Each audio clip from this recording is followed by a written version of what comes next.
memahami masyarakat. Makanya dulu para ulama pergi utus orang untuk mencegah paham Wahabi itu, ada namanya Komite Hijaz. Maka untuk menjaga umat dari cara berpikir yang menyimpang, dari cara paham agama yang menyimpang, maka dibentuklah namanya Nahdlatul itu. Dan juga mengembalikan kepemimpinan ulama, li'adati qiyadatil ulama. Karena waktu itu ulama sudah mulai, orang enggak lagi taat pada ulama. Gitu. Itu masih ada di dalam kitab I'anatul Talibin. Apa katanya? Wasal al-mashkuru 'indan nas. Dan orang yang disyukuri, dihormati, dipuja di kalangan manusia, man wafaqahum ala anfusihim, orang yang cocok dengan selera mereka. Padahal selera mereka sudah nakibuna 'anil haq, tidak meninggalkan kebenaran, sudah tidak di jalan yang benar. Hormat pemimpin pun yang cocok dengan selera mereka. Wa in kana ghairu mustaqimin lillah, walaupun tidak istiqomah di jalan Allah. Enggak istiqomah di jalan Allah, tapi cocok dengan selera mereka, itu yang dihormati. Jadi ini sudah mulai ada namanya tahwilul qiyadah, mulai bahaya ini, penggeseran kepemimpinan. Wal madhmumu 'indahum, dan yang paling dicela di kalangan mereka siapa? Man khalafahum, orang yang tidak sesuai dengan mereka. Wa in kana 'abdan salihan, walaupun itu hamba yang soleh. Orang soleh enggak cocok dengan selera mereka, madhmum, dicela. Ini enggak boleh diikuti. Itu 100 tahun yang lalu. Wa tarahum yamdahuna man la yasta'ilun madha. Kamu lihat mereka itu, kata sahibul i'ana, memuja orang yang tidak pantas dipuji, memuji orang tidak pantas dipuji, tapi dipuji. Kenapa? Limuwafaqati iyahum, karena cocok dengan mereka. Wa sukutihi ala batilihim, dan diam saja terhadap kebatilan mereka, enggak mau ngomong. Itu cocok, itu dipuji. Ini enggak cerewet, ini mah enggak suka ngurusin orang. Orang salah ya dibiarin aja, cocok sama mereka, itu dipuji. Wa yadhummuna man yukhalifuhum wa yunsahum fi dinihim, dan mereka mencela orang yang tidak cocok dengan mereka dan memberikan nasihat agamanya. Nah, bangsa tukang dakwah itu, tukang nasihat kiai itu enggak disukai, itu cerewet di mereka itu. Terbalik, jadi ada perubahan. Makanya itu dikembalikanlah supaya kita, kemudian para ulama, untuk mengembalikan masyarakat supaya ikut dalam bimbingan qiyadatul ulama. Nah, itu yang sebenarnya kenapa kita sekarang menjadi penting. Kalau 100 tahun sudah terjadi seperti itu, sekarang lebih gila lagi. Dulu kan belum ada setan gepeng, ya kan? Sekarang udah ada setan gepeng. Pengaruh-pengaruh dari mana-mana masuk, mempengaruhi, melakukan namanya harakatut tahwilat, gerakan pembelotan, harakatut tashkikat, membuat keraguan, mendistrust. Pesantren sekarang dihajar supaya orang gak suka pesantren. Lah kalau pesantren itu orang tidak mau pesantren, nggak ada yang pesantren. Lah pesantren itu kan pabriknya kiai. Lah kalau pabriknya kiai tutup, nggak bakal ada kiai lagi ke depan. Hancurlah agama ini. Makanya saya bilang jangan terpengaruh. Pokoknya harus ada anaknya yang di pesantren kan. Dan kalau pesantren ke anak, cari yang pinter. Jangan anak yang udah bodoh. Yang kalau untuk sekolahnya merah semua, ya kan, dan nakal yang berturungan ditaruh ke pesantren. Lah kalau nanti di sana tempat i'dadul mutafaqqihin, menyiapkan kiai, nanti kiai ini bodoh. Gimana itu? Lalu yang pintar-pintar, cerdas-cerdas suruh jadi dokter, suruh jadi insinyur, suruh jadi ahli pertanian. Hari ini Giliran yang suruh jadi kiai yang akan membimbing umat, giliran bahannya yang bodoh-bodoh. Jadi saya ingatkan ini, kirim anak ke pesantren, cari yang paling pinter, supaya nanti jadi kiai yang pinter, yang enggak, iya, orang yang tangguh, pinter. Kalau sudah pinter itu bisa menunjukkan orang, ya kan begitu, tahu keadaan, tahu situasi. Makanya kata Imam Ibnu Ajibah itu harus tangguh. Man lam yafham sariral bab, siapa yang nggak paham suara pintu, bagaimana suara pintu itu brek, wala tadina tubab, tidak paham germerengannya lalat, wala dabihal kilab, tidak paham gongongannya anjing, falaisa min dzawil albab, itu bukan orang yang punya otak. Masa nggak bisa membedakan suara pintu kayak apa, suara lalat kayak apa, suara anjing kayak apa? Maksudnya apa? Bisa membedakan isu-isu itu. Isu-isu ini kan banyak berseliweran itu. Itu lewat setan gepeng itu kan. Nah itu bisa tahu, wah ini benar, ini tidak benar. Ya, makanya saya bilang kalau kiai itu tidak boleh samar. Hampir kiai itu tidak boleh samar. Kalau awam boleh samar, karena tidak tahu. Kalau kiai tahu, kenapa? Kata bayyana rusdu minal ghai. Kiai, hampir kiai itu tahu mana yang petunjuk, mana yang tidak petunjuk. Jadi nggak boleh ke bawah-bawah, karena dia mah termasuk ulul albab. Wa man lam yablugh hadzal maqam, apa yang tidak belum nyampe ke ulul albab, fala budda ayyal zamal us, dia harus tetap aja di sarang. Kalau belum pinter, belum peka, belum tahu berbeda-beda, jangan keluar dari sarang, mondok aja dulu sampai pinter. Fi hadanati man yut'am wa yut'amuhu wa yarzuquh, di bawah asuhan orang yang ngasih makan. Bagaimana kalau dia keluar belum sayapnya belum kuat? Wa idza tara minal us qabla tarbiyatil jana, dia keluar dari sarang padahal sayapnya belum kuat, istadatul kilab wal bizan, maka dia akan jadi bangsanya serigala dan burung elang. Lah burung sayapnya belum kuat, dia keluar, ya udah jadi buruannya. Nah, di luar ini banyak serigala, banyak burung elang. Ada yang tingkat RT, ada yang tingkat provinsi, ada yang tingkat global. Ke bawah harus kemana, ke kiri, ke kanan. Karena apa? Sayapnya. Wala ibad bihi nisa wasibyan, dan dia jadi mainannya orang perempuan dan anak-anak. Kayak burung itu, belum bisa terbang, jadi mainan pakai tali itu sama anak-anak sama ibu-ibu itu. Nah, ente kalau belum siap jangan keluar. Nah, kalau mau jadi ustadz siap dulu, tahu dulu, peka dulu, siapkan dulu. Baru kita menjadi orang yang mampu memberikan irsyadat, taujihat.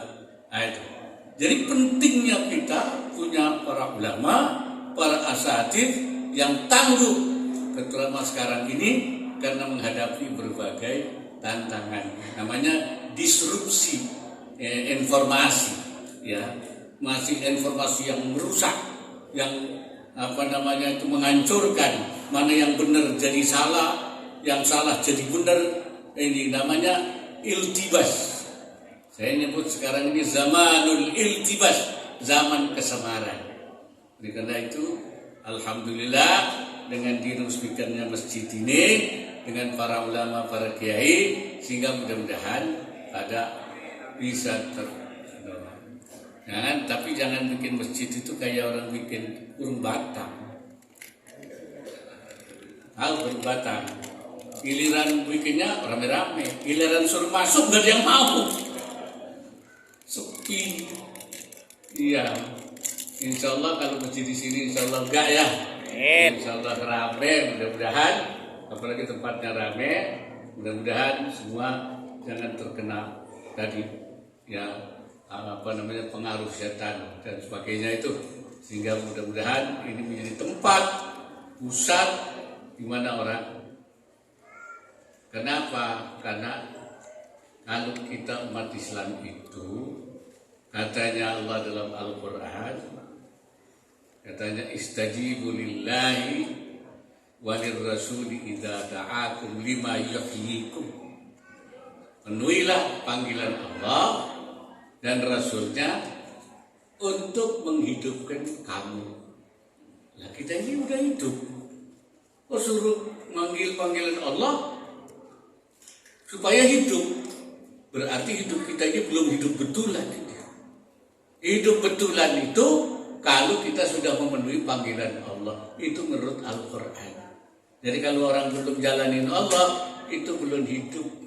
Baru hidup-hidupan.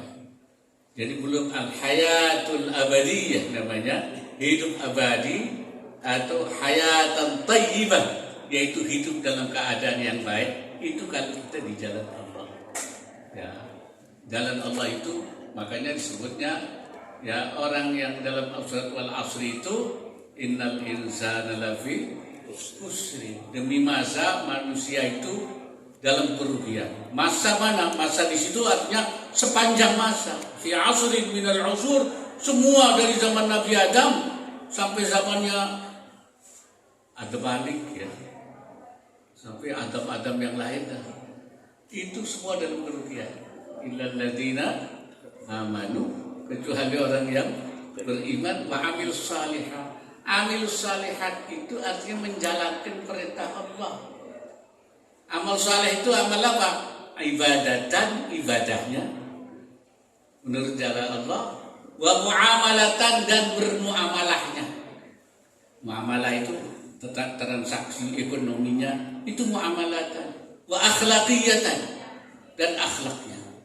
Ya. Kenapa? Selain satu saya itu sering mengajak orang ibadah dengan baik, juga bermuamalahnya. Ini ada bank BSI. Nah, itu muamalah. Maksudnya apa? Makanya saya mengembangkan namanya ekonomi syariah. Ekonomi syariah itu apa sih? Supaya saya ingin menghidupkan kembali fikih muamalah. Karena fikih muamalah itu gak ada aniyamuta, hampir mati fikih muamalah. Diajarkan di majelis taklim, diajarkan di pondok pesantren, babul buyu, bab jual beli, babul hiwala, babul kafala, fasulun fil kafala, fil hiwala. Habis itu kitab jadi tutup. Wabillahi taufiq. Enggak dipakai. Kenapa? Karena kalah oleh sistem tadi, tahwilan. Kita dijaga sistem ribawi, sistem konvensional. Kita akhirnya apa? Hilang. Bal qad mata fi ba'dil amkina, bahkan sudah mati. Saya hidupkan melalui gerakan ekonomi syariah supaya pada menggunakan sistem syariah, banknya syariah, asuransinya syariah. Ya. Bagaimana kalau dulu itu? Ya dululah namanya darurat. Kalau kita sholat nggak ada air, ya tayamum lah. Ya kan begitu. Tapi kalau sudah ada air, nggak boleh tayamum. Idza wujidal ma'u batalat tayamum. Kalau sudah ada air, tayamum batal. Dulu orang menggunakan konvensional, bank berbasis bunga, darurat. Oke lah. Sekarang sudah ada bank syariah, sudah. Ente nggak boleh tayamum. Tapi anehnya banyak sekarang, masih banyak orang Islam yang tayamum terus itu. Benar gak nih? Ada ustadz tayamum. Karena banknya masih konvensional. Ada kiai tayamum. Nah, apa emang mau tayamum terus? Ya, sudah, apa antum muntahun, kata Allah. Apa mau berhenti?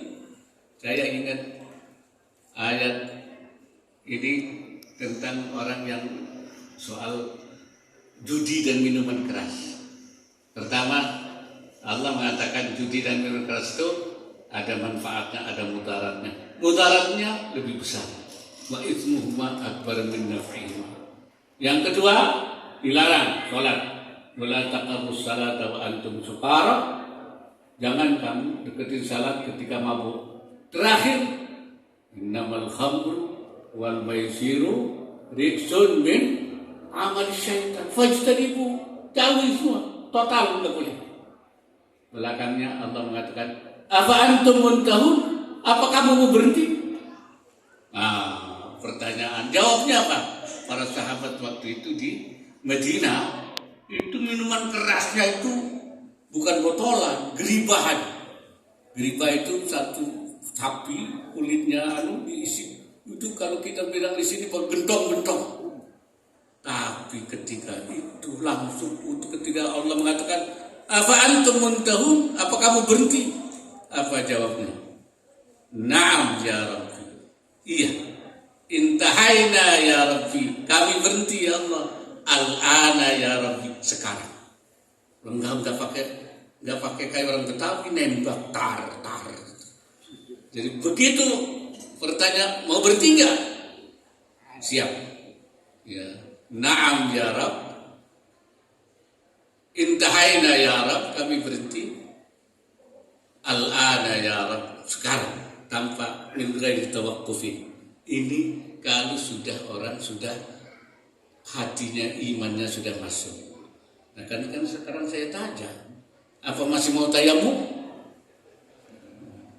Mau berhenti apa tidak?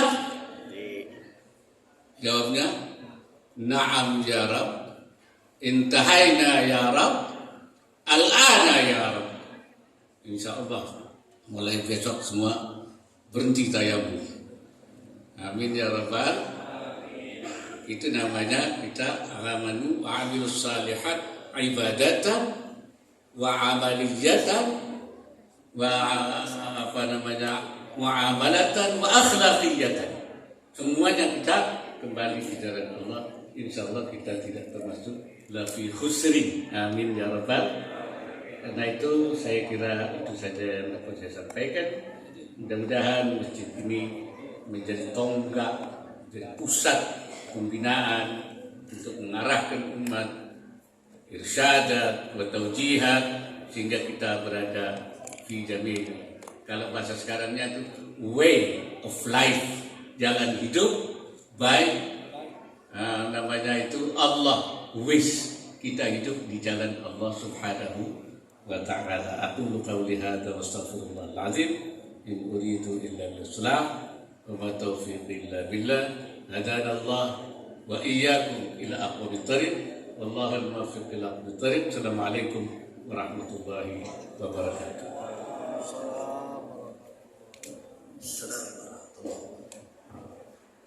Lanjutkan penandatanganan prasasti.